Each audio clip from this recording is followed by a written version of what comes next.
The warhounds hit the ends of their chains a meter from my face, and the dog at my knee yawned. 12 Drathki, each the size of a freight pallet, all gristle and black quill and teeth like broken porcelain, screaming their challenge right into the arrival plaza of Salastre Station, while their handlers leaned back against the pull.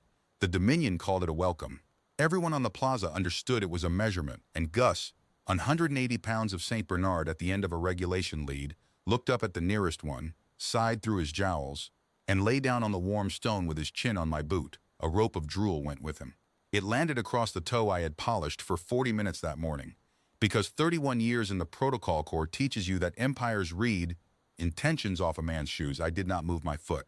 The first rule of my profession is that you never let the other side see you flinch, and I had decided, somewhere over the jump line into Imrani space, that the rule would have to cover the dog as well. My name is Desmond Carr. I was at the time Earth's senior envoy to the Salastre Accession Summit, which the news services back home insisted on calling peace talks even though there was no war yet. That was the whole point of the 11 days that followed. The Vethrani Dominion had spent 6 years deciding whether humanity was worth invading, and the Imrini Concordat, who own the neutral stations and grow the diplomatic gardens and have made a religion out of other people's restraint, had finally talked both sides onto the same patch of ground to find out. Earth sent 3 of us, myself, Junior Attaché Rosalind, 29 years old and sharper than the treaty she carried, and Gus. I want to be honest about Gus from the start, because everyone who tells this story now makes him sound like a planned weapon, and he was not. He was the Terran Diplomatic Service's certified companion animal, 8 years old, washed out of an Alpine search and rescue program in his youth for the documented fault of insufficient urgency. His handler, Sergeant Mab Okonkwo, had shattered her leg in a loading accident 9 days before departure, and the service's charter, written by some sentimental committee decades ago, and never repealed, required a companion animal on any first-tier contact mission. The duty fell to the ranking officer. The ranking officer was me. I had never owned so much as a houseplant. So when High Marshal Korag Denshal of the Vethrani Dominion came down the plaza between his screaming hounds, what he saw was a gray-haired human clerk in a press coat, a young woman with a document case, and a drooling mountain of a dog asleep on the clerk's boot. He stopped 4 paces away. The Drathki went silent the instant he raised one armored finger, which told me more about the Dominion than their entire fleet disposition had. He was big the way load-bearing architecture is big. Slate-colored plating over the shoulders, a face like something carved to frighten sailors, 4 eyes set in 2 tiers, all of them running over our delegation once and finding it beneath comment.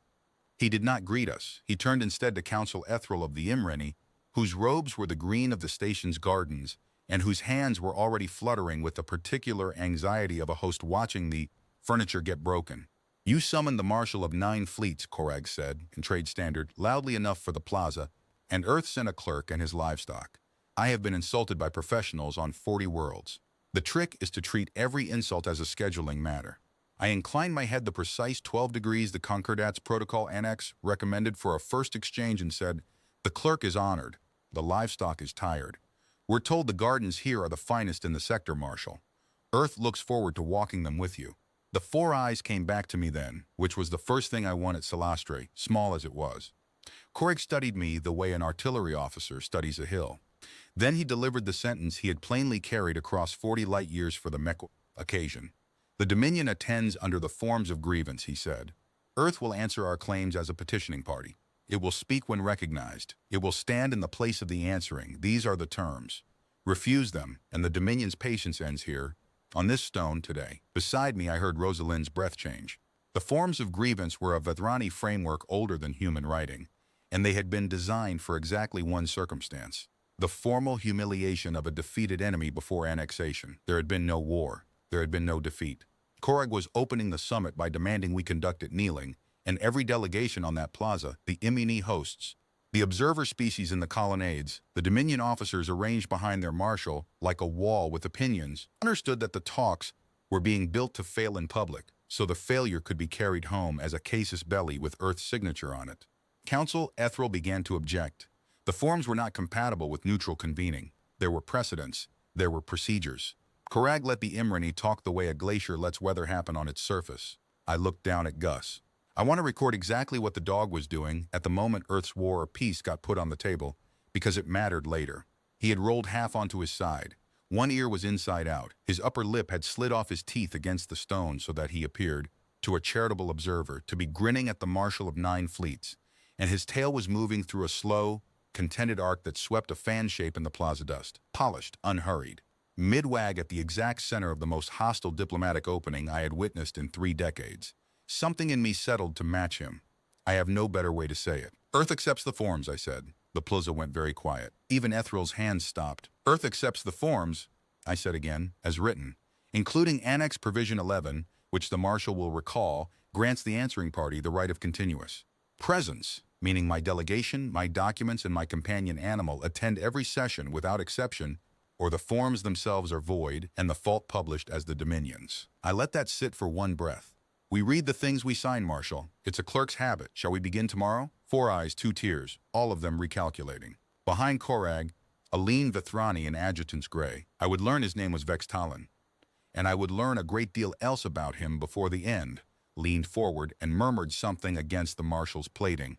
Korag's jaw worked sideways, a Vethrani gesture I did not yet know how to read. Tomorrow, Korag said, bring your livestock, clerk. The Dominion enjoys a witness. He turned. The wall of officers turned with him. The Drathki came up off their haunches and screamed again on some cue I never identified. 11 of them did anyway. The 12th, the big lead hound with the scarred quills, had its head turned toward Gus, and it was not screaming. It was watching the old dog's tail sweep its slow fan in the dust, and its own quills had gone flat along its spine. And when its handler hauled the chain, it backed away without taking its eyes off him. Nobody else saw it. I saw it. I filed it the way you file the first odd number in an account you'll be auditing for years, sir, Rosalind said quietly. When the plaza had emptied Imri Gardeners and our own shadows, we just agreed to conduct accession talks under a surrender framework. We did. They built it to fail. They'll grind us through the forms for a week, manufacture an offense, walk out, and go home with a war. That is the plan as I understand it. I bent down and worked my boot out from under the dog, who groaned like a settling house and looked up at me with bloodshot, bottomless, entirely unworried brown eyes. The drool had dried to a glaze. The boot was ruined. I found to my surprise that I had stopped caring approximately 9 minutes ago, somewhere around the words a clerk and his livestock. Then we'd better be very difficult to offend, I said. Both of us are old, Lynn. We've had practice. Gus heaved himself upright, shook from nose to tail with a sound like a tarpaulin in a gale, and redistributed a fine mist over my coat, the document case, and 100 meters of Imrani's ceremonial stone. Then he leaned his whole weight against my leg. The lean is a St. Bernard signature, a slow transfer of mass that assumes you will hold, the way mountains assume valleys will, and looked out at the gardens of Celastra as if he had personally approved their construction. The Imri call their station a garden with a docking ring attached, and they are not wrong. Terrace beds rose in green rings toward a dome of true glass, daylight pouring through it from the system's young sun, and somewhere in the middle of all that engineered serenity was a pavilion where, tomorrow, the Dominion intended to begin dismantling my species' future one form at a time. I held the lean. It seemed important. I have signed treaties with less consideration than I gave that decision. All right, I told the dog. Tomorrow, then. He drooled on the other boot.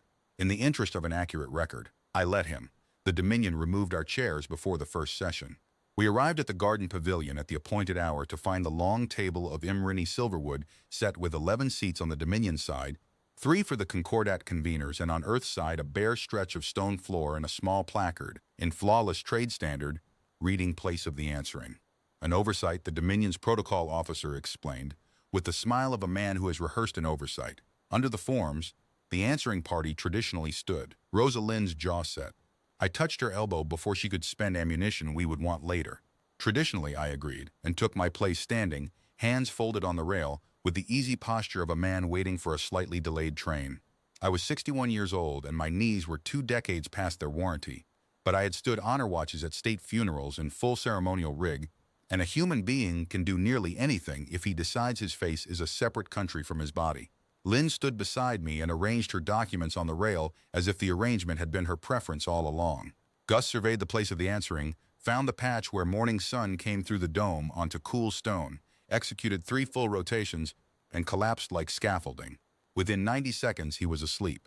Within 4 minutes, he was snoring, a deep, tidal structural sound, the sound of a cathedral organ with a respiratory condition. He was still snoring when the Dominion delegation rose for the recitation of the 9 fleets, which I gathered was their anthem in the way an avalanche is weather.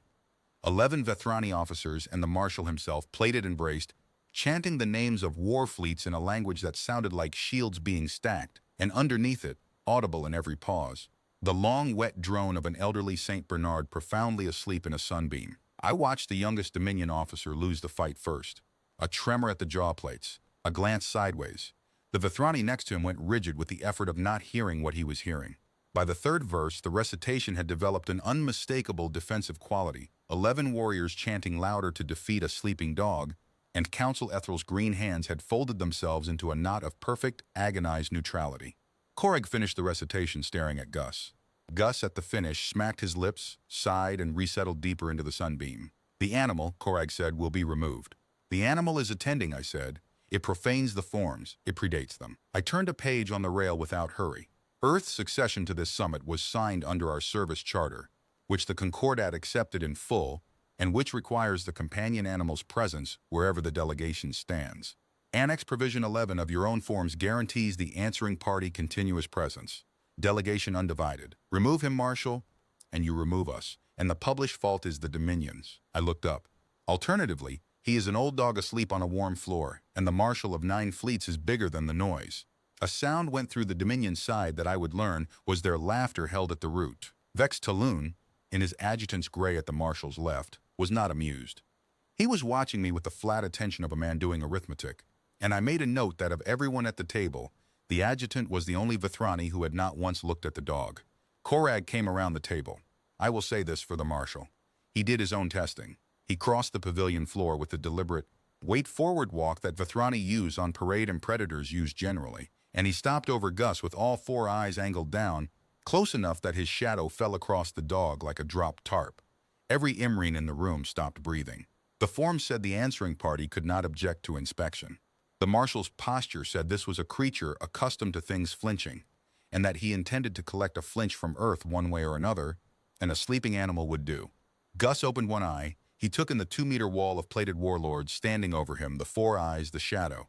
Then he rolled onto his back, all 4 paws folded loose against the light, threw his head back until his jowls slid open over his teeth, and presented his stomach to the High Marshal of the Vithrani Dominion with a long, creaking groan of invitation. His tail started up against the stone. Whap, whap, whap. I am told by people who study such things that half the species in that pavilion read gesture as absolute submission, and the other half read it as a trap so confident it declined to look like one. I watched 4 eyes cycle through both interpretations and fail to land. A predator understands threat displays. A predator understands fear.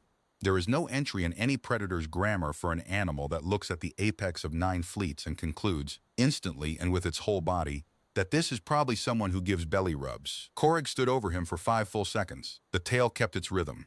Whap, whap. The Marshal turned and walked back to his seat, and the talks began, and I noted in the margin of my first session log, a document now under glass. In the service academy, drool ring and all, the following line. He did not know what to do. First thing he has not known today. The forms of grievance, as conducted by the Dominion over the next 3 days, were exactly the grinding engine Lynn had predicted. Claim after claim, recited in the order of an annexation proceeding. Earth's expansion along the Caro Drift. Answer. Earth's refusal of tribute inspections. Answer. Earth's harboring of Dominion deserters. Earth's signal arrays. Earth's very biology. Classified by Dominion science as death world aggressive and therefore inherently provocative. Answer, answer, answer. I stood in the place of the answering and answered, hour upon hour, in the flattest, most patient register I owned, while my knees filed grievances of their own and the sun crossed the dome. They escalated by inches, the way professionals do. The water carafe on our rail arrived brackish on day 2. We thanked them for the local flavor and drank it. The translation matrix developed a fault that rendered my title, every time I was recognized to speak as the petitioning servant. I adopted it. Said it myself before they could. The petitioning servant thanks the convener, until the joke wore through and quietly disappeared from the matrix on its own. And through all of it, every session, the dog held his patch of sun like a garrison. You learn, standing for hours with nothing but your voice to spend, to watch a room the way sentries watch a tree line, and what I watched was the Dominion delegation developing a Gus problem. They were warriors of a culture that read posture the way we read print, trapped for 6 hours a day in a room with a creature whose posture said continuously, fluently, in their own first language. Nothing here is dangerous to me. The young officers stole glances. A hulking weapons counselor began on day 3 to position his boot a centimeter closer to the sunbeam each session, for reasons I genuinely believe he could not have named. When Gus dreamed, legs paddling, jowls billowing, muffled woofs, at some remembered alpine rabbit, the entire third claim of the afternoon had to be re-recited because the recording clerk had transcribed none of it.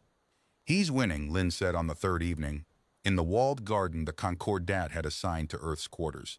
She said it with the reluctant tone of an analyst reporting data she didn't trust. I've run the session vids. Dominion aggression markers drop 11% when he's in the room. They don't escalate as fast. They look at him and they lose the thread. He's asleep 80% of the day. Yes, sir, that appears to be the mechanism. I looked across the garden. Gus stood at the eastern hedge, utterly still, head low, the great slabs of his shoulders set. He had been there for 10 minutes. He was not sniffing in the busy, opinionated way he sniffed the kitchen cart. He was standing the way Mabo Conquo's training notes, which I had finally read, days late, in my bunk like a student cramming, described as an indication. Insufficient urgency, the program had written, washing him out. He never alerts loudly. He just sits down at the problem and waits for you to be worth his patience. I walked over. Gus glanced up at me once, then back at the hedge and sat down at the problem. It took the Imri security wardens 40 minutes and a deep spectrum sweep to find it. A passive listening filament, Vethrani manufacture, woven into the hedge's irrigation line, positioned to cover the exact bench where Earth's delegation held its evening reviews. Counsel Ethrel's apology lasted longer than the sweep. The Concordat logged the device, and, neutrality being a knife that cuts all directions, formally notified the Dominion that it had been found. I added the second odd number to my audit. The filament had been placed where it would catch Earth's private counsel, yes. But Lynn ran the geometry twice, and the pickup cone was wide, and the second thing it covered, across the garden wall, was the colonnade where High Marshal Korag took his evening walk. Someone was listening to their own marshal. Sir, Lynn said, reading the same numbers over my shoulder, what exactly did we walk into? Gus, vindicated and unbothered, had already gone back to the stone path to lie down one ear inside out again, watching the two of us with the calm of a creature who had located the day's single problem, sat at it and considered the matter closed. Something with more than two sides, I said. Watch the adjutant. On the fourth day, the Concordat invoked the sharing of waters, and the dog refused to let anyone drink.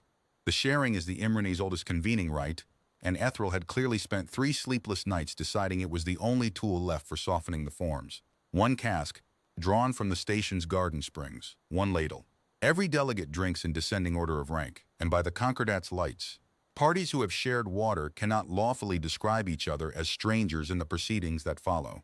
It is the kind of gentle, binding, 1,000-year-old furniture that neutral powers keep in storage for emergencies, and the Dominion could not refuse it without insulting their hosts, which even the forms did not license them to do. The cask was carried into the pavilion at mid-morning by 2 Imrani wardens on a litter of the same silverwood as the table, and set on its stand in the center of the floor, with the ladle hung at its lip. Korag rose first, as ranking. Protocol gave him the first draw. Gus got there before him. I did not see the dog cross the floor, that is the truth, and 11 Dominion officers and 3 Imrine conveners and my own attaché will swear the same. One moment, he was a rug in his sunbeam. The next, 180 pounds of St. Bernard was planted between the High Marshal and the cask, sitting, square, motionless, facing the water, not facing the Marshal. He gave Korag no attention at all, which somehow made it worse for everyone watching. He sat at the cask the way he had sat at the hedge, head low and absolutely still, a drop of drool lengthening slowly toward the floor, and he waited for the room to be worth his patience. Move the animal, Vex Talon said, from the Marshal's left. It was the first time I had heard the adjutant speak above a murmur. His voice was thin and precise, a wire of a voice. Or we record the right as obstructed by Earth and the form's resume. Gus, I said, come. He did not come. In 9 days of acquaintance, he had obeyed me with the indulgent promptness of a creature humoring a substitute teacher. And now, in front of 2 empires, he ignored me entirely, and I felt the floor of the situation drop out from under my profession. There is no protocol annex for this. There is no form for the moment your own delegation's junior-most member, the one with 4 legs and security clearance, none, stages a unilateral sit-in at a sacred rite. So I did the only thing left to a clerk. I trusted the auditor. Counsel Ethrel, I said, before the rite proceeds, Earth formally requests an assay of the cask. The pavilion made its noise. Vex's wire voice cut through it. An insult to the Concordat Springs, an obstruction logged, the petitioning servant grasping at theater. Ethrel's hands had gone still in the way I had learned meant real fear, because a neutral host who pours a tainted rite has been, in Imrana law, an instrument of murder, and Ethrel was old enough to know that some insults are cheaper than some funerals. The wardens drew their samples. The pavilion stood in silence, broken only by Gus's tail starting up against the stone, whap whap, as the assay wand cycled, because the work was finally being done and patience was being rewarded, and I understood with a cold drop in my stomach that the dog had known the result for 10 minutes. Hescaline trihalide. The warden read it twice. A clotting catalyst, refined, dissolved past tasting, harmless to humans and to the Imrain and to Vethrani physiology, the warden recited, voice flattening into the careful sing-song of someone reading their own death warrant in a dead language, fatal in under a minute. Rank ordered right. 1 ladle. Descending order of precedence. The first drinker would have been Korag. I watched the Dominion delegation turn into a single organism with its plating up. 11 officers between their marshal and the cask in a movement so fast and so practiced it made their parade drills look decorative. And I watched, because I was watching for it, the half-second in which Vex Tulun arrived late to the formation, not slow, nothing court-martialable, just a wire of a man recalibrating, before his voice cut through the pavilion again, riding over the chaos with exactly the right note of cold fury. Earth, he said. Earth's beast knew. The animal marked the cask before any assay, explain how, clerk, unless Earth placed what its creature was trained to find. The Dominion logs an attempt on the marshal's life and names the answering party. It was well done. I want that on the record, professional to professional. It was very well done. 1 sentence, and Gus's alert. The thing that had saved Korag's life was repackaged as Earth's confession, and the summit Vex needed to fail was suddenly a murder proceeding with my species in the dock, and a war was sitting up and putting its boots on. Adjutant, I said, your logic has one defect. Name it. Sequence. I kept my voice in the register I use for reading appendices aloud because nothing infuriates a constructed outrage like genuine boredom. Earth's delegation has been escorted, scanned, and observed by Concordat wardens at every hour since arrival, at the Dominion's own insistence, recorded in the forms, day 1. We have never been within 30 meters of the garden springs. We did not know the sharing would be invoked. Council Ethrel decided it last night and informed the conveners only. The cask was carried here by Imrani wardens under Imrani's seal. I turned, slowly, to face him fully. But your evidence question is fair, so let us pursue it. The compound is fatal to Vethrani alone. Who at this table knew, before this morning, that the right would occur? Who had access to the spring registry? And who, adjutant, stood to inherit the forms if the marshal's chair emptied this morning with Earth conveniently present to wear it? I did not accuse him. A clerk never spends what he cannot document. I simply left the question standing in the middle of the pavilion, in descending order of precedence, and let every officer in the room drink from them. Korag had not spoken. He had put his guard aside with one hand, physically moved a weapons counselor out of his line of sight, and he was looking at the cask and at the dog who still sat at it. Gus, the matter now in competent hands, lay down where he was with a grunt, dropped his chin onto his crossed paws, and went to sleep in front of the murder weapon. The right is suspended, Korag said at last. His voice had a crack of gravel in it I had not heard in 4 days of recitations. The Dominion will conduct its own inquiry into its own water. 4 eyes traversed his delegation, tier by tier, and I watched 11 officers stand very straight and very still. And I understood that the sentence its own water had been chosen with a marksman's care. The forms resumed tomorrow. Convener, clear the pavilion. He left last. At the threshold he stopped and turned and looked for a long moment at the sleeping dog and then at me, with something I could not file yet, something that had no column in the audit. Your beast does not bark, he said.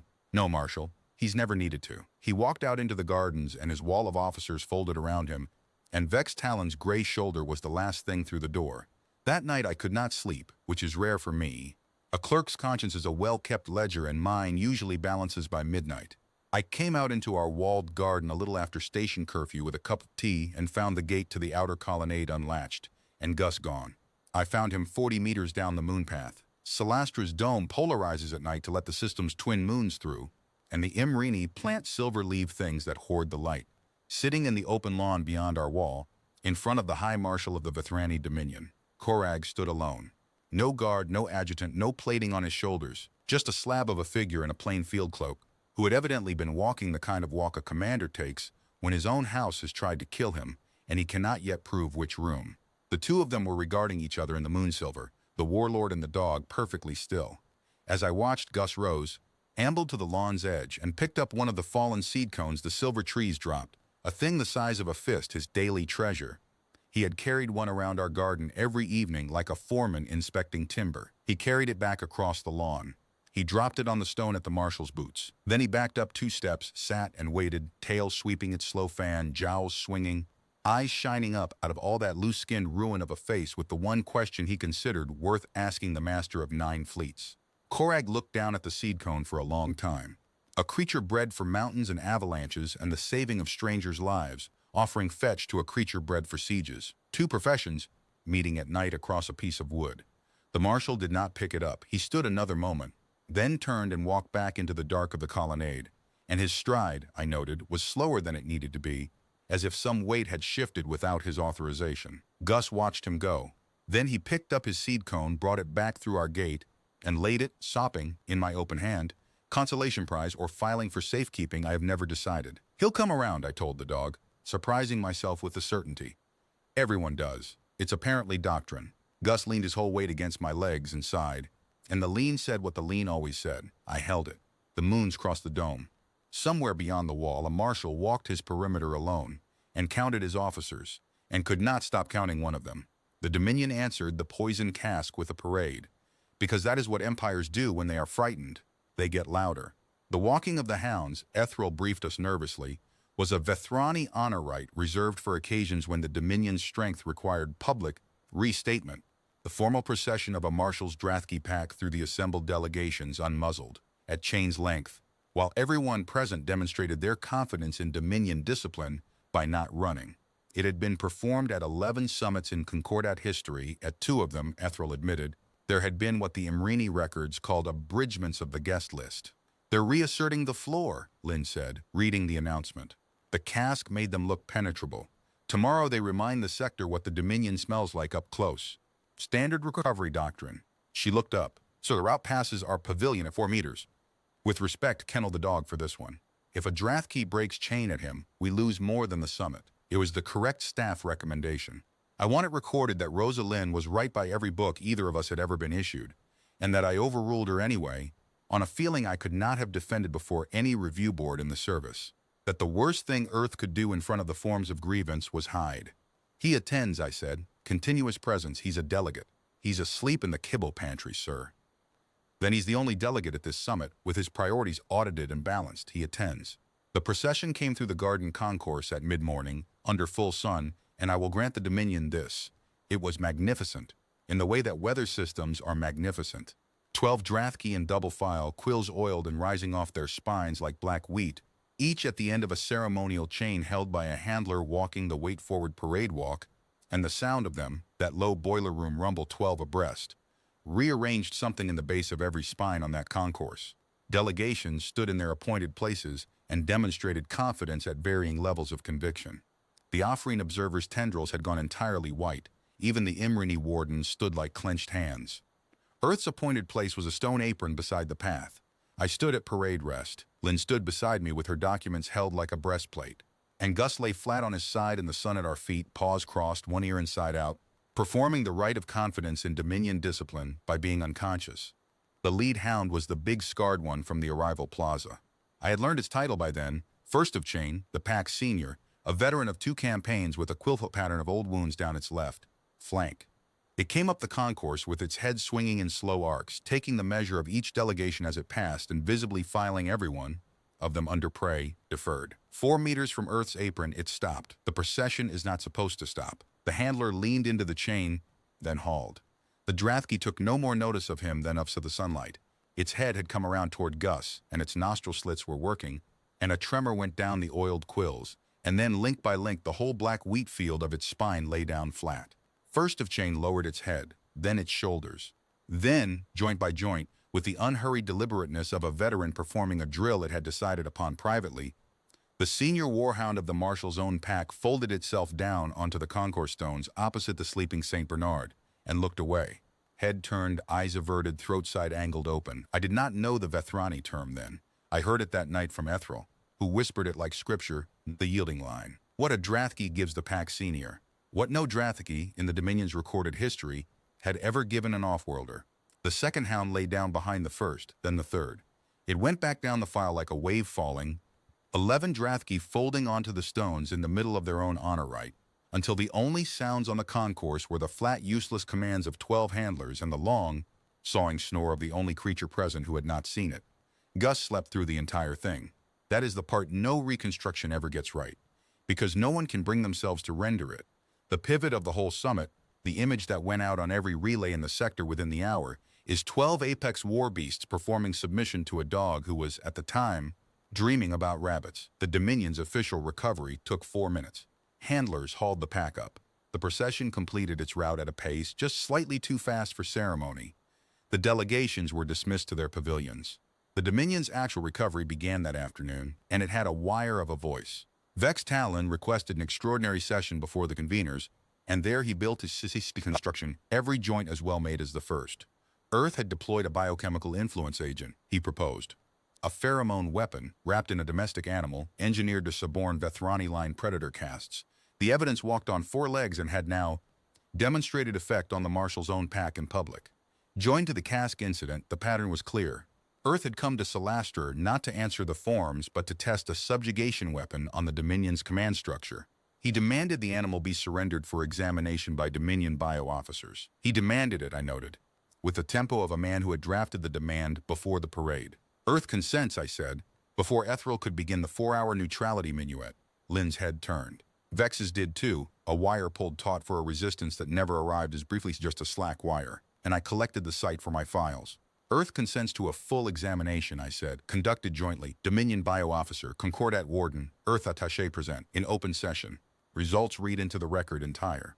Today, adjutant. This hour, if your officer is ready. Earth has precisely nothing in that dog to hide, and the record should show how eagerly we proved it. There is a species of trap that consists of nothing but a door you hold open. Vex could not withdraw the demand he had just made. The examination he had designed as a humiliation was now scheduled as a transparency, and it would be conducted at Earth's visible welcome, in front of everyone, on the strength of his own motion. They examined Gus that afternoon in the center of the pavilion floor, and it remains the strangest hour of my career, which has included 3 coronations and a war crimes tribunal. The Dominion bio-officer was a careful, grim professional with a portable scanner array the size of a coffin lid, and she ran every assay in her doctrine. Chemical signature, glandular census, neural lattice, augmentation sweep, pathogen library, compounds exotic and mundane. Gus stood for all of it with the placid cooperation of a creature being groomed by strangers, leaned his full weight against the bio-officer's bracing leg until she had to be steadied by a warden, and, during the deep tissue pass, fell asleep standing up, which I had not known dogs could do, and which required the neural readings to be taken twice. When her instrument sampling wand extended, he licked it. From the root of his great pink tongue to the tip of the wand, one unhurried stroke of catastrophic fellowship. The bio-officer stood holding her contaminated instrument at arm's length with an expression that crossed every species barrier in the room, and somewhere behind me in the observer rows, a sound escaped an offering delegate that their translation matrix tactfully declined to render. The results were read into the record at sunset, in full session, by the Dominion's own officer, in the flat liturgical cadence of Vethrani science. No engineered compounds, no augmentation, no pheromonal agent beyond the baseline emissions of Canis familiaris, domestic lineage, consistent with Earth reference samples to 4 decimals. Age 8 standard years, joints worn, 1 historical fracture, left foreleg healed, attributed in Earth records to a fall sustained during alpine rescue training. Cognition unexceptional. Threat index, by every Dominion metric on file, nil. Summary finding, the bio-officer read, and here the liturgical cadence cracked just once, on a sentence I am confident no Vethrani science manual had ever required of her before. The animal is exactly what it appears to be. The pavilion was silent for a long moment, and I watched the finding land on the Dominion delegation, and I watched it do the opposite of what Vex had built it to do, because there are only 2 available explanations when your Empire's senior war pack yields the line to a foreign animal, and the examination had just burned the comfortable one. If the dog was a weapon, the Dominion faced a technology it couldn't detect. The findings said there was no weapon, which left only the truth, and the truth was worse. The dog was ordinary. On Earth, this was ordinary. The Drathki had not been suborned. They had simply read, with the unspoofable instruments of 200 generations of predation, something every Vethrani in the pavilion was now obliged to consider while looking at a snoring mound of fur in a sunbeam, that the Deathworld's apex did not need to be told it was apex, had never needed to be, and had long ago stopped finding the question interesting.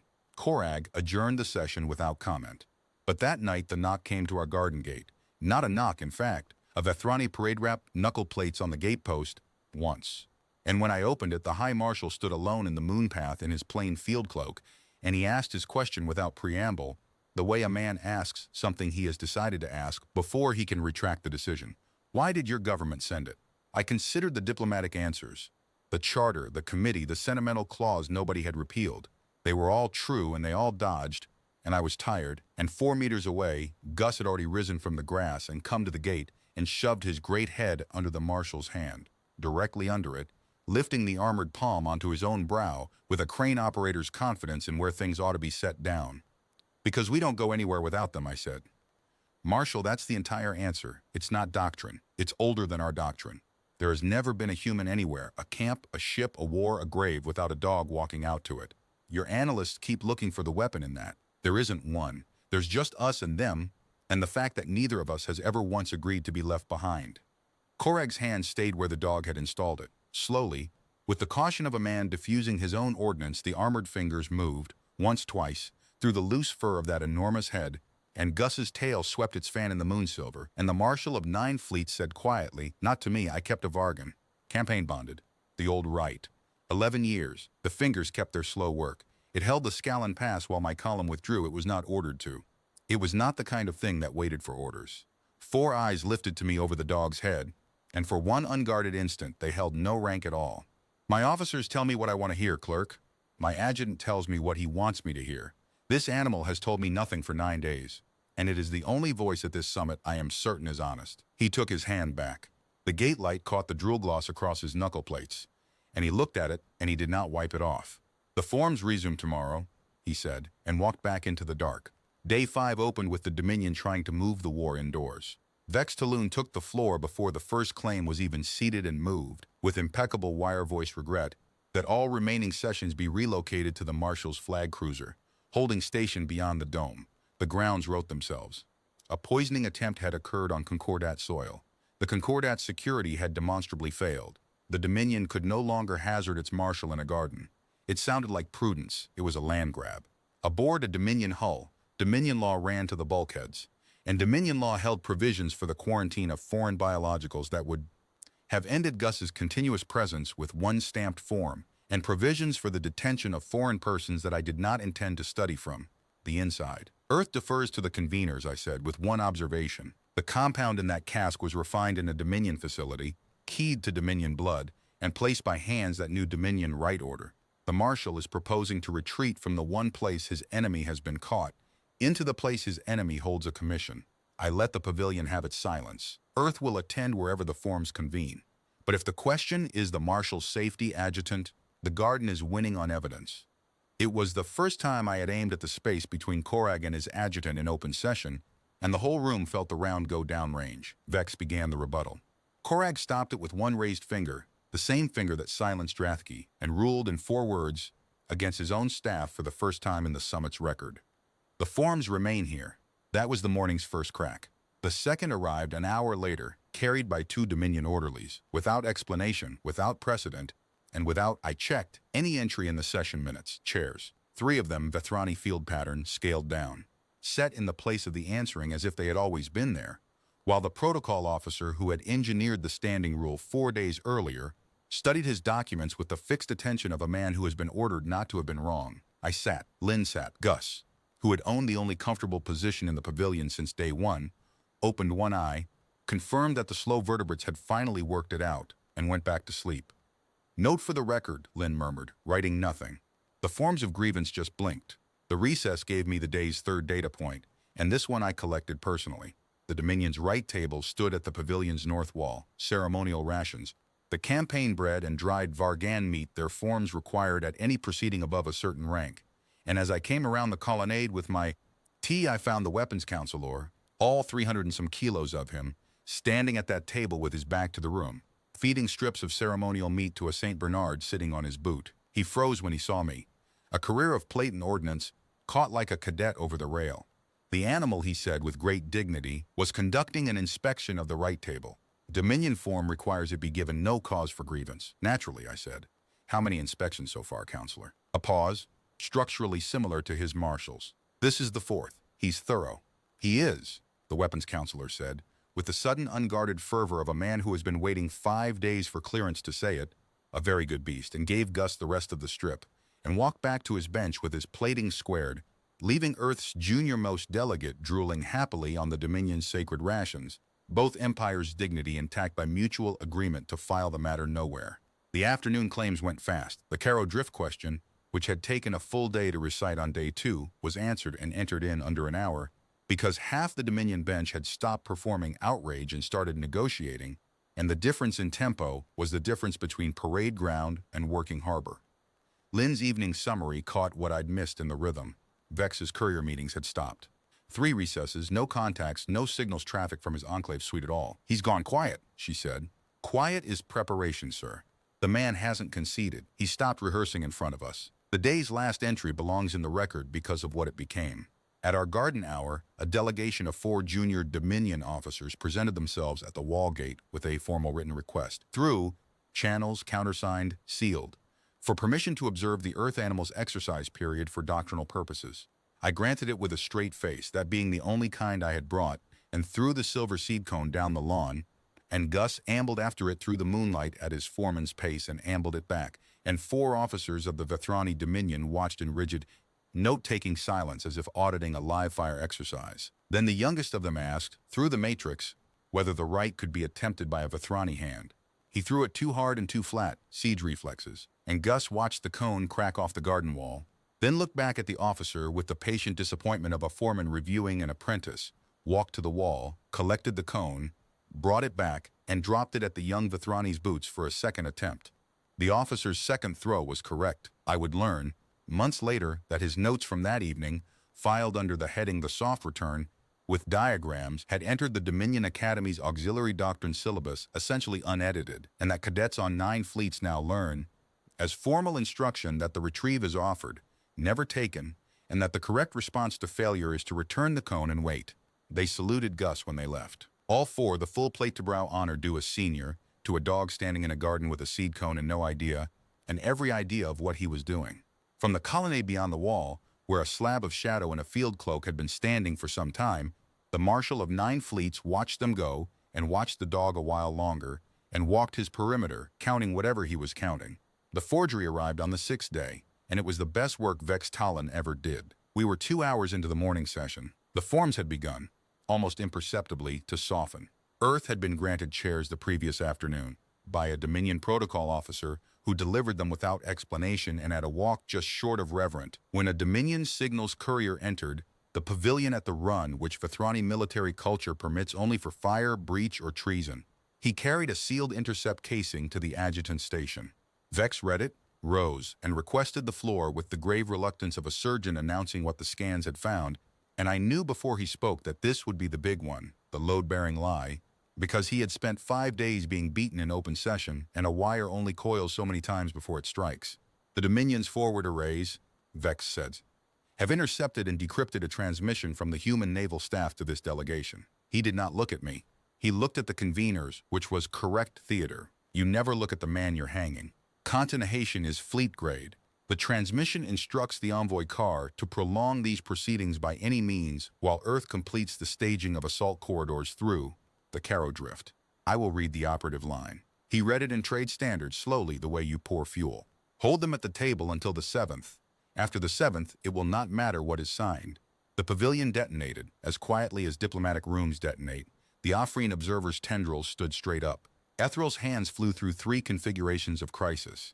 Down the Dominion bench, officers who had spent 5 days unclenching by degrees reclenched in a single rolling movement, plating coming up bench by bench like a tide going out before a wave, and at the bench's end the weapons counselor with the migratory boot stood up. So fast his chair went over backward. Today was the 6th. "Convener," Vex said into the roar, his wire voice riding it with perfect pitch, "the Dominion moves immediate suspension. The Marshal will withdraw to the fleet. The forms will record Earth's answer as deceit, entered into evidence, and the Dominion will draw its own conclusions on its own timetable." There it was, complete, the machine he had been assembling since the arrival plaza, the walkout, the wounded honor, the casus belli with Earth's signature on it, and a timestamp. After the 7th it will not matter. That would put 9 fleets to space within days. I sat in the place of the answering with the eyes of 2 empires on me, and I want to record what I actually felt in that moment, which was not fear. It was a kind of cold clerical fury, because the forgery was good. It would survive every test the Dominion's own apparatus would run on it, because the apparatus that would run the tests answered to the man who had built the lie. I rose. I had no idea what I was going to say. 31 years gives you the posture for it, if nothing else. Gus beat me to the floor again. He had been asleep, of course, through the courier, the reading, the detonation. Some pressure in the room must finally have reached down to wherever old dogs keep their barometers, because the snoring stopped, and the great head came up off the stone, and he surveyed the pavilion, the standing officers, the upturned chair, the frozen conveners, with the bleary, put-up-on majesty of a sergeant major finding the barracks in disorder. Then he heaved himself to his feet, crossed the floor through the dead center of the crisis, past 11 Vethrani officers braced for war, and lay down on Marshal Korag Denshal's boots, not near them. The full 180 pounds, settling across the armored feet of the Dominion's supreme field commander with a sigh that emptied him like a bellows. Chin coming to rest on the stone, one jowl spilling over the marshal's toe plate. The thing every veteran of that summit remembers in the same words. He pinned him. The only being in the pavilion with the standing to do it walked through the middle of the casus belli and anchored the Marshal of 9 fleets to the floor of the peace table, and then with the room's every eye on him yawned so wide his whole face turned inside out and stayed. You cannot declare war from underneath a sleeping dog. I am aware of no regulation stating this. It is nonetheless, I can now testify, a law of nature. Korag looked down at the weight on his boots for a long, long moment. When he looked up, the 4 eyes went deliberately, not to me and not to the conveners, but to his adjutant, and the marshal said 5 words that took the morning's machinery apart at the main bearing. Authenticated again, independently. Marshal, fleet-grade authentication has. I heard the grade. Gravel all the way down now. The cask in this room was Dominion water, adjutant. I have developed an appetite for second opinions. Signals Master Den will retrieve the intercept from the raw array logs alone under my seal, not yours. A beat, and then, with 4 eyes still level on the wire-thin gray figure, the Dominion thanks its adjutant for his vigilance. In Vethrani command idiom, I learned later that sentence is what you say when you have begun to count a man's vigilances and find the total suspicious. Vex bowed and sat. If the wire shook, no instrument in the room could read it. Mine couldn't. I had a half-day's reprieve and a re-derivation that would, I had to assume, come back clean. Forgeries that good are built at the array level, and so I spent the recess doing the only thing left in a clerk, inventory when the documents themselves have gone enemy. I gave everything away. Convener, I said when session resumed, Earth offers the following, effective immediately and without condition. Full raw spectrum access to our delegation's complete signal archive. Every transmission center received by this mission since departure, ciphers included, keys included, surrendered whole to the Concordat's wardens, with the Dominion's own signals master granted unrestricted joint examination rights. Not summaries, not transcripts, the arrays themselves. I heard Lynn's pen stop. Handing a hostile power your live cipher keys is the kind of decision that gets envoys recalled in restraints, and I will admit the thought crossed my mind, somewhere at a distance, like weather on another continent. Earth has been accused of speaking 2 languages at this table. Very well, here is every word we have spoken in any language since we left home. Find the assault corridors, adjutant. Take your time, we'll wait. It is the oldest, riskiest play in the small power book. When you cannot match the other side's strength, you can sometimes bankrupt their story. The forged intercept claimed a second Earth voice, conspiratorial, hidden under the first. The only answer that did not look like an answer was to open every drawer in the house and stand aside. Because a forger can fabricate 1 document, but he cannot fabricate its absence from an entire surrendered archive, and the seam between his 1 false page and 10,000 true ones becomes, to a competent examiner, a coastline visible from orbit. Signals Master Den turned out to be a competent examiner. More than a gray-muzzled, their plating silvers at the jaw I had learned. He and I had matching temples, in our ways. Veteran of the array service, with the air of a man who had been promoted away from the only work he loved and quietly furious about it, for a decade.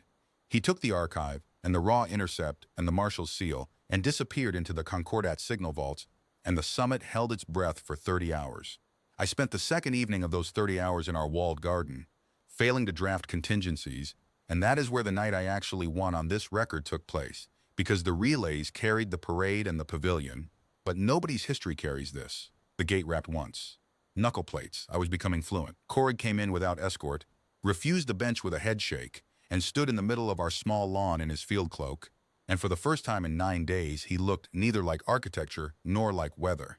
He looked like a commander on the 30th hour of finding out which of his own walls were load-bearing.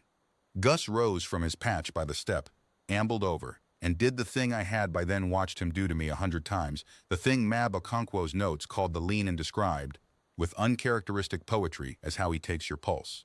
He set his shoulder against the marshal's leg and transferred his entire weight onto it, in one slow tidal commitment, the way mountains assume valleys will hold. A Vethrani in plate masses over 300 kilos. He did not need to brace.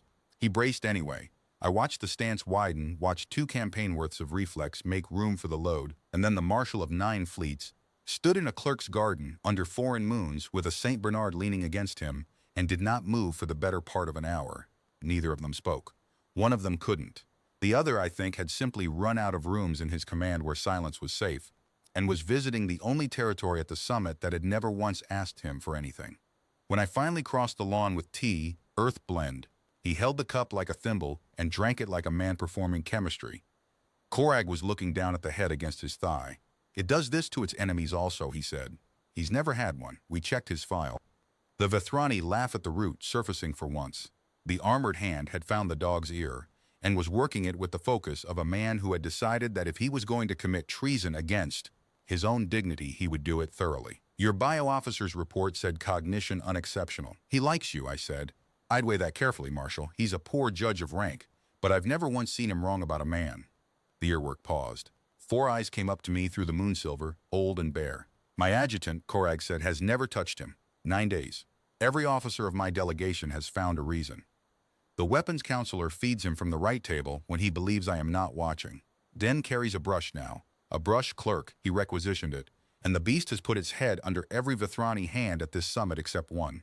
He looked down again at the loose, trusting weight against his leg. I command 9 fleets. I read deployments, captures, interrogations, and the cleanest intelligence estimate I have received in 6 years is a herding of where an earth animal chooses to sleep. Where does he sleep, Marshal? Between, Korag said. He sleeps in the middle of the floor. Clerk, between my delegation and yours, every session. My officers noticed it before I did. They have begun calling the path he walks before he lies down the calm perimeter, and I have today seen a junior convener's archivist filing his garden circuit under that name as procedural precedent. The gravel shifted. It took me a moment to recognize the sound as rye. 1,100 years of Dominion doctrine, and the only line at this summit both empires have agreed not to cross is the outline of a sleeping dog. He set down the cup. At the gate he stopped, the way he had stopped at the pavilion threshold on the day of the cask, and this time I could read what was in the 4 eyes because he let me. Den reports at dawn, he said. If the intercept holds, I take 9 fleets home and you and I do not meet again in peacetime, and I will regret that, which is not a sentence I have said aloud in this cloak before. The jaw plates worked sideways. If it does not hold, then someone in my own house has spent this summit building me a war and a grave in the same drawing, and tomorrow, clerk, you will see how the Dominion audits. The gate closed behind him. Gus stood looking after, tail at slow half-mast, and then came and put his head against my knee, and we stayed out under the wrong moons a while longer, the 2 oldest members of Earth's delegation, waiting on a gray-muzzled signalsman in the seam in one false page. Den reported at dawn. He reported in open session, at his marshal's order, in the liturgical flatness of Vethrani science, and the seam, when he laid it bare on the pavilion's display field, was 9 microseconds wide, a timestamp re-derivation at the array level, executed with fleet-grade keys, on equipment that the raw logs placed not at the forward arrays at all, but inside the Dominion delegation's own enclave at Salastra. The intercept had never crossed the dark from Earth. It had been written 400 meters from where we sat, by hands holding adjutant-tier credentials, and the room knew the credential tier before Den finished the sentence, because the array suite in question had exactly 1 officer assigned. The pavilion did not detonate this time. It went silent, wall to wall, the silence of 2 empires looking at the same drawing of the same grave. Vex Talun's chair was empty. He had not fled. Vethrani do not flee. It is somewhere in their plating. He had simply not attended, pleading the press of inquiry duties, and in the hour it took the session to absorb Den's findings, the adjutant of 9 fleets was already 4 moves into the only play he had left. That afternoon, the Concordat's wardens found the second listening filament. The one in our own pavilion's irrigation line had gone active and then dead. That evening, a Dominion courier shuttle requested an unscheduled departure window and was, on the marshal's standing order, denied. And that night, for the first time in 11 days, Gus would not settle. He walked the walled garden's perimeter again and again, head low, the slow foreman circuit, the calm perimeter I caught myself calling it, doctrine now on both sides of the line, And then he stood at the gate facing the dark colonnade and the signing hall beyond it, absolutely still, the way he had stood at the hedge, the way he had sat at the cask, indicating, "I know," I told him. The signing was set for morning, the accords, redrafted in 41 hours of something close to actual cooperation, waited on a silverwood table under Concordat seal. And somewhere in the station's green rings was a wire of a man with nothing left to lose and one night to lose it in. "I know, old friend. Tomorrow we sit at the problem." He came in from the gate at last and lay down across the threshold of my room, not his cushion. The threshold, the between, and that is where he still was when I woke before dawn, on watch, ears up, older than every doctrine in 2 empires and patient as the mountains he was bred from. Signing day at Salastri began with the heaviest security posture in the Concordat's recorded history and ended with all of it being outperformed by a dog's refusal to walk through a door. The Imri had swept the signing hall 3 times since midnight. Dominion wardens and Concordat wardens in stiffly negotiated pairs had walked every conduit, certified every seal, scanned the silverwood table down to the grain. The accords lay under glass at the hall's center, the forms of grievance struck in their entirety, replaced by 40 pages of plain bilateral architecture that Lynn had spent 2 sleepless nights building with the Dominion's own treaty scribes. The first document in Vethrani history, Ethril told me with damp-handed wonder, to be drafted at a table where both empires' staffs worked side by side, stepping over a sleeping St. Bernard to share annotations. Vex Taloon remained at liberty. That requires explanation for human readers. And the explanation taught me more about the Dominion than the rest of the summit combined. Under Vethrani command law, an officer of adjutant tier could not be detained on signals evidence alone. The proof of authorship was damning, but plating rank entitled him to face his accusation in formal session, and the formal session was scheduled for after the signing because Korag would not allow Earth's treaty to be postponed for the Dominion's laundry. The accords first, he had said in convener's session, with the gravel all the way down. "My house's filth will keep, it has kept this long." So the wire of a man attended his duties, gray and correct and absolutely silent, under the eyes of 2 warden services and every officer of a delegation that had stopped speaking to him, and we all pretended this was a normal way to spend a morning. I should have known better. I had audited men like Vex my whole career in their lesser, paper-pushing forms. A man who has built his life into a single machine does not stand quietly beside the machine while you dismantle it. He spends his last night with the schematics, looking for the one component nobody certified. The processional order into the signing hall was fixed by protocol. Conveners first, then the Dominion delegation in rank order, then Earth. The great doors of the hall, true silverwood, 10 meters, carved with the Concordat's Thousand Gardens cipher, stood open on the morning light, and the hall beyond glowed like the inside of a struck bell, sun pouring through the dome onto the table and the glass and the 40 pages that were going to keep my species out of a war. Gus stopped on the threshold and sat down in the middle of the doorway, not beside it, dead center, in the exact channel of the procession, 180 pounds of immovable, planted, foreman-eyed dog, facing into the hall, head low, absolutely still. The yielding line in reverse, a line that yielded nothing. "Gus." I kept my voice conversational. We had an audience of empires. "Walk on."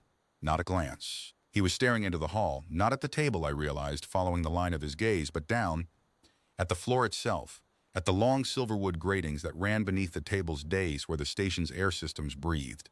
The procession stacked up behind us. The Dominion delegation, 11 officers and a marshal, came to a halt in full ceremony, and a morning that had been running on rails to the minute developed a dog-shaped fault, and I felt the pressure of the moment squeeze down onto the back of my neck. Counsel Ethril materialized at my elbow with hands in crisis configuration. The convener's rites had begun. The signing window was fixed by orbital ceremony. The delegations must enter. "Move your beast, clerk," said the weapons counselor, but gently. Almost anxiously, the right table feeder, a man asking rather than ordering. "He doesn't do this," I said, to the counselor, to Ethril. To the marshal, 4 ranks back and listening, raising my voice not at all because I knew it would carry to him by other channels. "In 11 days, you have all watched him sleep through your anthems, your parades, and your attempted murders.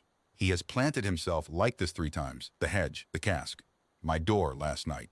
I turned and looked down the processional line past 11 officers to the 4-tiered eyes already coming forward through them. "Marshal, the 3rd time, what would you do with this report?" And here is the moment I will keep, of all the summit's moments, when the histories have flattened the rest into legend. The High Marshal of the Vethrani Dominion arrived at the threshold, looked at the dog blocking the door to the most important ceremony in either Empire's century, and did not ask anyone to justify the intelligence source. He read the dog the way his hounds had read the dog, instrument to instrument, and then he turned to the hall wardens with 4 eyes gone flat and Marshall, and said one word that I felt in the stone, under my feet. "Sweep Marshall, the hall has been certified 3 times since you certified the room," Korag said. "He is telling you the room is wrong anyway. Sweep what breathes. Sweep what the room exhales." Adjutant tier credentials accessed the environmental registry at some hour of some night this summit, or they did not, pull the registry. And no one, this in the parade voice, the one that stopped Drathki mid-scream, crosses that animal's line until it moves. It took the joint warden teams 19 minutes.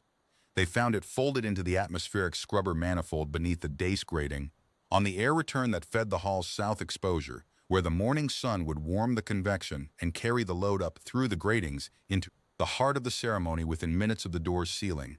A slow-release canister, Dominion field issue, charged with an aerosolized neurolytic from the Dominion's own proscribed schedules. Calibrated, the warden's assay declared in that careful sing-song for Vethrani physiology. Fatal in dense exposure. The dispersal cone centered on the dais, on the marshal's seat, and the seats of his senior bench. And the trigger was not a timer. It was wired to the door seals. The hall, certified empty of threats 3 times, had been armed to murder the Dominion's entire command delegation the moment the ceremony sealed itself in, with Earth's delegation seated across. The table, in the perfect frame, at the signing Earth had begged for. The clotting agent had failed. The forged intercept had failed. This was the machine's last component, the one nobody had certified because it only became a weapon when the doors closed. Not a sabotage summit this time, but a decapitated Dominion in a treaty hall full of dead marshals, and 9 fleets coming for my species with a grief no signals master could ever rederive. The hall went about its business of not detonating.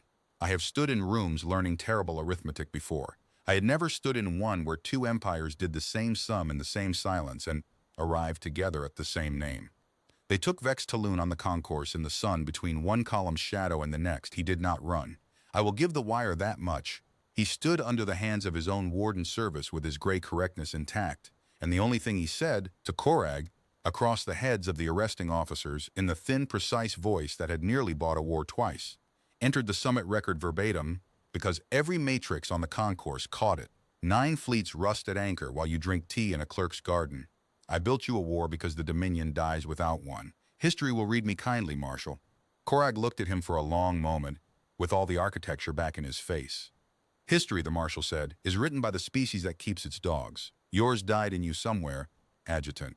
I command 9 fleets and I cannot find the campaign where it happened. He turned his back, which in Vethrani idiom is a sentence in itself. The wardens walked Vex away down the concourse, gray and upright and already, in every way that matters to empires, past tense. I never saw him again. No one at the summit did. The Dominion conducted its session behind its own walls that evening, under its own law, and issued one line to the convener's record, which I reproduce here in full because its completeness is the point.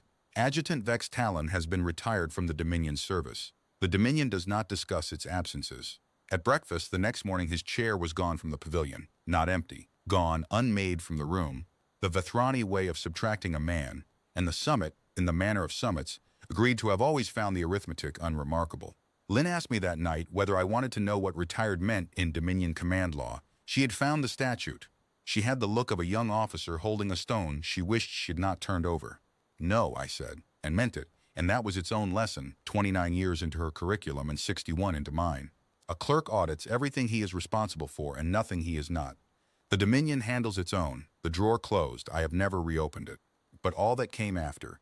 On the concourse, in the sun, with the warden's footsteps fading and an armed canister being carried out of the signing hall, at the respectful pace reserved for ordnance and kings, there remained the matter of a procession, a fixed orbital window, a treaty under glass, and a doorway. Gus still held it. Through the sweep, the discovery, the arrest, he had not moved from his post in the great silverwood frame, sitting at the problem, patient as geology now. As the warden's boots faded and the hall's air registry cycled green on the convener's display, the old dog stood, unhurried. He looked once around the threshold, a foreman's final walkthrough, then crossed into the signing hall at an amble, toenails clicking on the certified floor, walked the full calm perimeter around the silverwood table while 2 empires watched from the doorway, and lay down in the warm pool of sun directly beneath the treaty in the geometric center of the hall between the 2 delegation seats where he had slept for 11 days. The line moved, whap, whap, whap, "Well," said the High Marshal of the Vethrani Dominion, to no one and to everyone, in the doorway of the hall where his life had been handed back to him by the threat index nil. "The room is certified," and the empires went in to sign. The Accords of Salastre were signed at midday, under the dome, in a hall that smelled faintly of warm dog. The histories render the ceremony in oils. The silverwood table, the glass lifted from the 40 pages, the conveners in garden green, the marshal's seal going down beside the Earth Envoy's signature in the pool of noon light.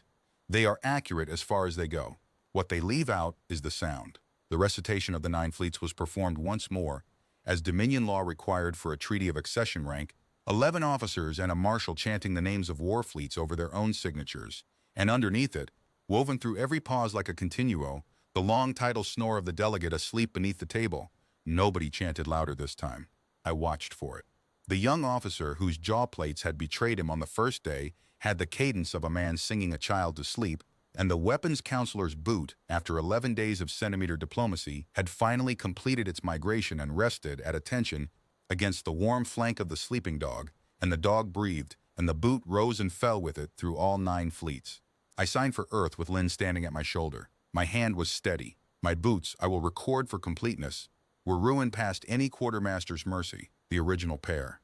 I had refused replacement on the 8th day for reasons I declined to put in writing, and when I straightened from the table, Korag Den Shal was looking at them, all 4 eyes, with what I had finally learned to read as the Vethrani laugh held at the root. "The Dominion notes," he said quietly, "for me alone, that Earth's envoy came to the table pre-marked. Among my people's hounds, the senior marks what it intends to keep. Among ours too, Marshal." Said the master of 9 fleets and set his seal beside my name. Then came the annex. And the annex is the part I am most often asked about by young officers who suspect the story has grown in the telling, so let the record stand. It happened in open session, on the Dominion's own motion, read into the treaty by Signals Master Den, promoted that morning to the adjutancy, gray muzzle and requisition brush and all, in the flat liturgical cadence his people reserve for things that matter too much for inflection. Annex K, the companion clause, reciprocal. Clause 1, Earth's diplomatic missions to the Dominion would attend in perpetuity with their companion animals, whose presence the Dominion would receive not as livestock but as delegates of standing, inviolate, their line. And here the Vethrani treaty scribes had reached for their own oldest law, the pack law, because they had nothing newer that fit, their line not to be crossed. Clause 2, which no human had drafted, requested, or imagined, the Dominion petitioned Earth for the establishment of a kennel exchange. Earth handlers, Earth bloodlines, the slow teaching of the old right, campaign bonding, Vargan fashion, to such Earth dogs as freely took to it. The Dominion having reviewed 11 days of evidence, the annex stated and concluded that its doctrine of strength has for some centuries been missing a component, and clause 3, 4 lines, appended in the marshal's own hand, in Vethrani script, which Den read last and which I will reproduce as the convener's matrix rendered it, because I could not improve it and have never tried. The High Marshal's flag carries, by this instrument, a standing right of visitation to the delegate Gus, of Earth, for the duration of the delegate's life. The right is personal. It does not transfer with the flag. The Dominion does not explain this clause. The Dominion refers all questions to the delegate. The hall was silent when Den finished. Then from somewhere beneath the silverwood table into the silence of 2 empires came a sound like a cathedral organ with a respiratory condition turning over in its sleep, and the Accords of Salastre concluded in the only way history could have accepted. With both delegations, 1,100 years of Dominion gravity and 31 years of my own, trying with total, unanimous failure not to laugh. The departure came 2 days later, and I had managed, in the press of protocols and packing manifests, to avoid thinking about it, which was unlike me, and which the reader may audit for themselves.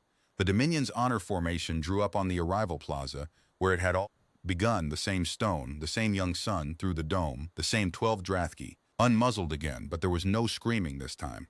They stood the yielding line down the whole length of the formation, 12 apex war beasts with their quills flat and their throats angled and their eyes averted, and first of chain at their head watched Gus cross the plaza with an attention I can only call ceremonial, and Gus, en route to the shuttle ramp, stopped and touched his nose once, briefly, to the old veteran's scarred muzzle.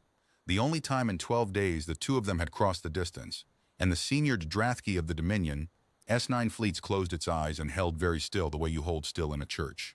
Ethril wept, hands in the configuration the Imrani reserved for gratitude beyond procedure, and presented Gus with a sapling of the silver-leaf seed cone tree in a ceramic pot on behalf of the Concordat in recognition of services to the gardens. The sapling thrives, for the record, outside the Service Academy's east door. Cadets leave seed cones at its base before examinations. The service pretends not to know. And then there was nothing left between us and the ramp but a marshal. Korag came across the plaza alone, in the plain field cloak, no plating, while two Empire's formations watched, and the Vethrani formation, I noted, watched without surprise. He stopped before the dog, and the dog sat, tail sweeping its slow fan in the dust, and looked up at the architecture of him with bloodshot, bottomless, unworried eyes. The High Marshal of the Vethrani Dominion knelt. I heard the formation behind him take it, a sound like a tide pulled back through gravel. 11 officers learning in real time that their marshal's knees still worked, that plating rank could fold itself onto foreign stone in front of foreign guns, and that nothing in 1100 years of doctrine had a regulation against it. He knelt and took the great loose-skinned head in both armored hands and bent his carved siege engine of a face down to it, and Gus, who had never met a rank in his life, licked him from jaw-seam to brow-tier, one unhurried stroke of catastrophic fellowship, leaving the ceremonial gauntlets and a fair acreage of marshal glazed in the manner I knew best of anyone living. Korag did not wipe it off. He said something in Vethrani, low, his brow against the dog's, not for the matrices, not for me, and the convener's systems respected it, or were instructed to. I have been asked 100 times what it was. I would not know how to find out, and I would resign before trying. Some treaties have annexes that are not for clerks. Then he stood, glazed and unwiped, before his own formation, and gave me the 12-degree inclination, exactly 12. He had learned it the way I had learned the knuckle rap, and the gravel voice said the last thing it ever said to me on Salastri's stone. Walk your perimeter, clerk. The Dominion will be watching where he sleeps. He sleeps between, Marshal, I said. It's doctrine now. Both empires signed it. Said Korag Denshal, and the laugh surfaced all the way, just once, like something old coming up to breathe, and the Marshal of 9 fleets turned and walked back to his formation through the morning sun, with the drool drying on his face the way metals dry on lesser men. Gus watched him the whole way. Then the old dog stood, shook from nose to tail with a sound like a tarpaulin in a gale, redistributed a fine benediction over the plaza of Salastri, and walked up the ramp ahead of me into the ship, toenails clicking. Foreman's amble. Inspection complete. Satisfied that the site could be left to the day shift, I went up after him. At the hatch I stopped and looked back. At the gardens, the dome, the formation, the 12 flat-quilled hounds, the small green figure of Ethril still holding its hands in gratitude, the great gray one standing where the chains had screamed 12 days before. 31 years of protocol had taught me how wars start. I could draft the sequence in my sleep, the insult, the form, the intercept, the empty chair. No academy had ever once taught me how they fail to start. It took 11 days, a poisoned cask, a 9-microsecond seam, 2 ruined boots, and an elderly dog with a documented insufficiency of urgency to complete my education 1 decade before retirement. The hatch sealed. Gus was already asleep in the middle of the deck, in everyone's way, exactly between the cockpit and the cabin, holding the line. The service nearly ruined all of it inside a month, because that is what services do. They file victory under procedure and procedure under threat. We came home to a review board. I had expected commendations and got those too, in the way you get weather.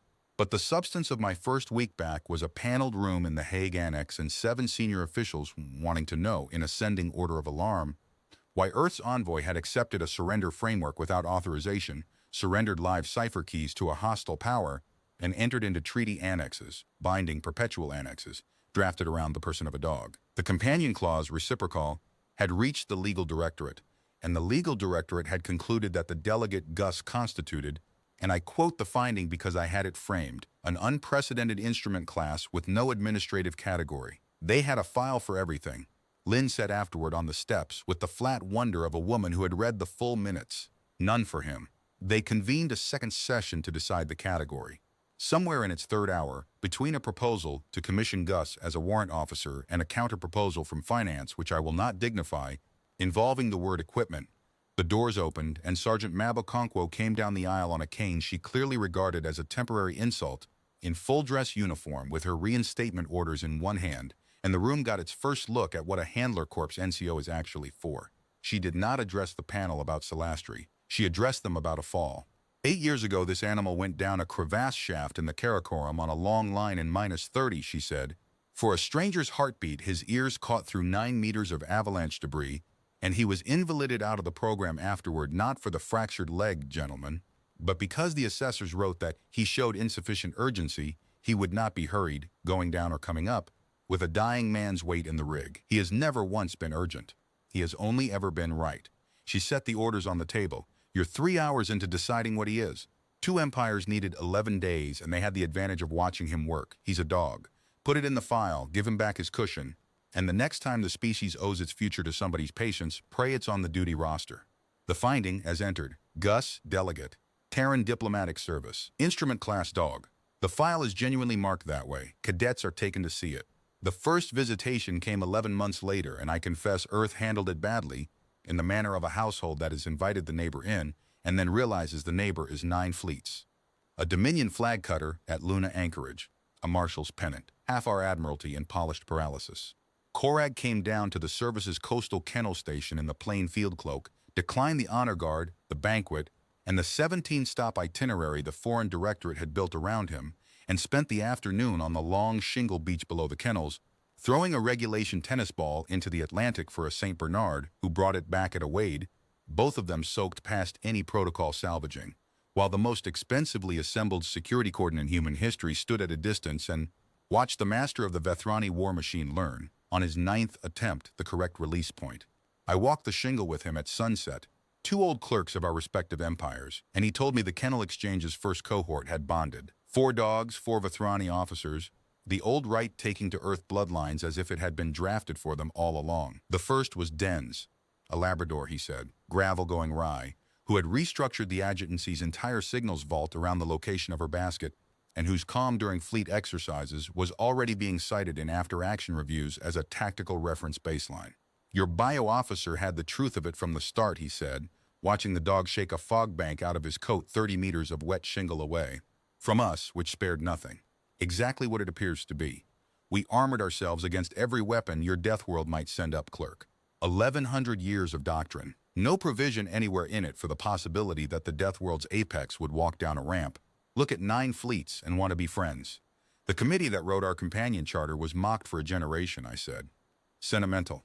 Unserious. There were motions to repeal it the year I joined.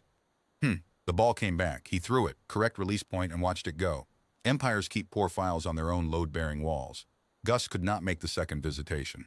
By then he was 11, and the joints the bio officer had read, as Warren had finished their long argument with gravity, and his perimeter had shrunk to the kennel station's garden, where the silver-leaved sapling's first cuttings grew, and where he held his line, the doorway between the yard and the duty office, everyone stepping over him, doctrine, through one more autumn.